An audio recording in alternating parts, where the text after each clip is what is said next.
আমরা বেরিয়ে পড়লাম ডুয়ার্স যাওয়ার উদ্দেশ্যে। কাঞ্চনকন্যায় আমাদের যাওয়া ছিল, তাই সেলফি তুলে উঠে পড়লাম ট্রেনে। এরপর যাচ্ছিলাম বেশ ভালো চা বাগান দেখতে দেখতে, এক অপরূপ দৃশ্য। সে বলে বোঝানোর মতো নয়, এত সুন্দর লাগছিল ট্রেনের ভিতর থেকে। তো দেখতে দেখতে ভাবলাম যে যাই একবার ট্রেনের গেটটার সামনে গিয়ে একটু দাঁড়িয়ে একটা পোজ দিই হিরোদের মতো। যাই হোক, বয়স তো হয়েছে, ভয় তো লাগছিলই, তাও একটু সাহস করে একটা হিরোদের মতো পোজ দিয়েই দিলাম। তো বউয়ের হাতে ফোন ছিল, মনীষার হাতে, তো বললাম যে একটা ভালো করে ভিডিও তুলে দিতে। আমাকে ছাড়া বাকি মোটামুটি বাইরের প্রকৃতিটাও ভালোই তুলেছে মোটামুটি।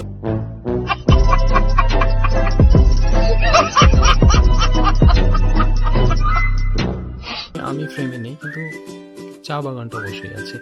যাই হোক, ও তুললো কিছুক্ষণ, তোলার পরও খুব সুন্দর লাগছিল। তো আমি ওকে বললাম যে আসো, ও একটা পাহাড় দেখা যাচ্ছে, একটু মুখ বাড়িয়ে দেখো। তো ও তো ভয়ে আসছিল না, ভাবছিল আমি হয়তো ঠেলে ফেলে দেবো, সেটা অন্য ব্যাপার। কিন্তু তাও আমি ওকে বললাম যে আসো, কোনো ভয় নেই, একটা ছোট ভিডিও তোমায় হয়ে যাবে আর একটা পোজও তুমি দিয়ে দিতে পারবো।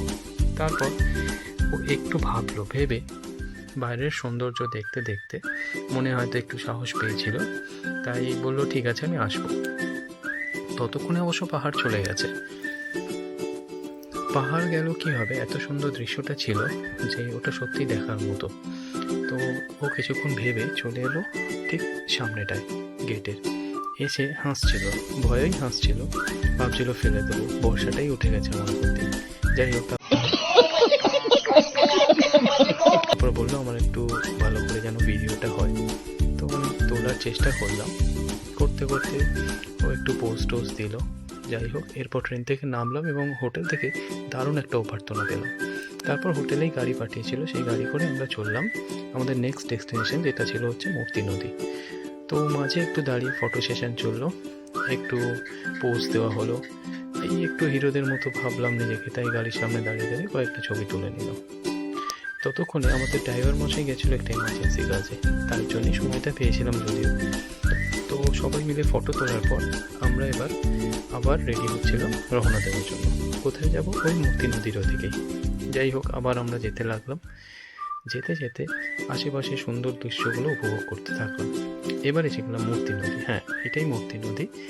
দারুণ হাওয়া দিচ্ছিল, তাই একটু নিজেকে শাহরুখ খানে পোজ দিয়ে দিলাম। ও বলছিল ওইদিকে দেখতে, কিন্তু ওদিকে সেরকম কিছু ছিল না, ওটা জাস্ট ফটোশ্যুটের জন্যই একটা পোজ। যাই হোক, দেওয়া হলো। এরপর আমরা আসছিলাম, হাত ধরে আসছিলাম, কেন ও পড়ে যাচ্ছিল না, আমি পড়ে যাচ্ছিলাম, তাই হাত ধরেছিলাম।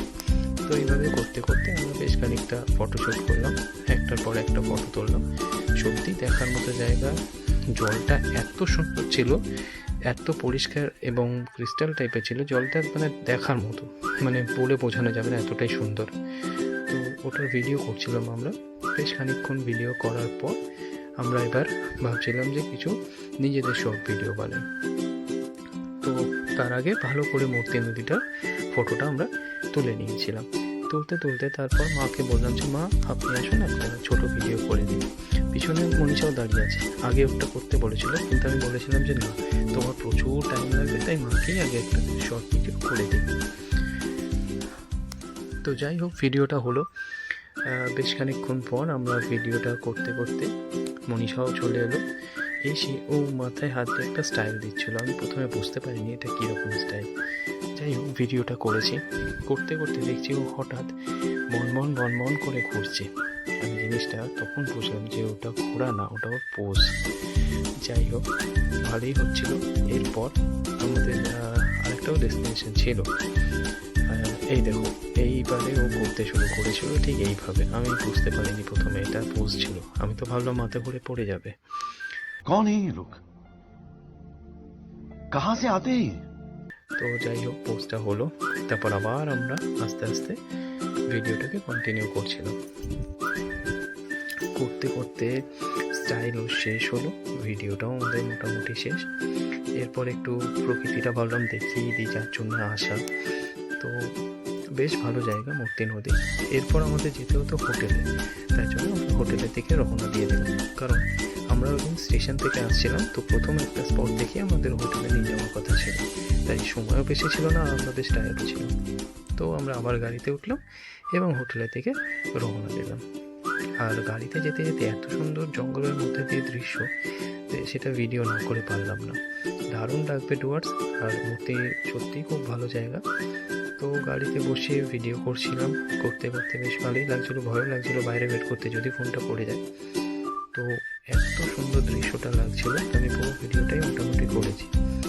এরপর ও আমাকে বললো যে ভিডিও করতে করতে মানে গাড়ির ভেতর থেকে ওকে ভিডিও করে দিতে। তো আমি প্রথমে ওকে নিচ্ছিলাম, কিন্তু ও হাতে না একটা কী করছিল, আমি তো যে ওর পোজ বুঝতে পারিনি, তাই হাতটা কেটে বাদ দিয়ে দিয়েছিলাম। যাই হোক, ও তো জানেন, ওকে বলেছি হ্যাঁ সবটাই হয়েছে। আবার দেখা হবে পরের ভিডিও।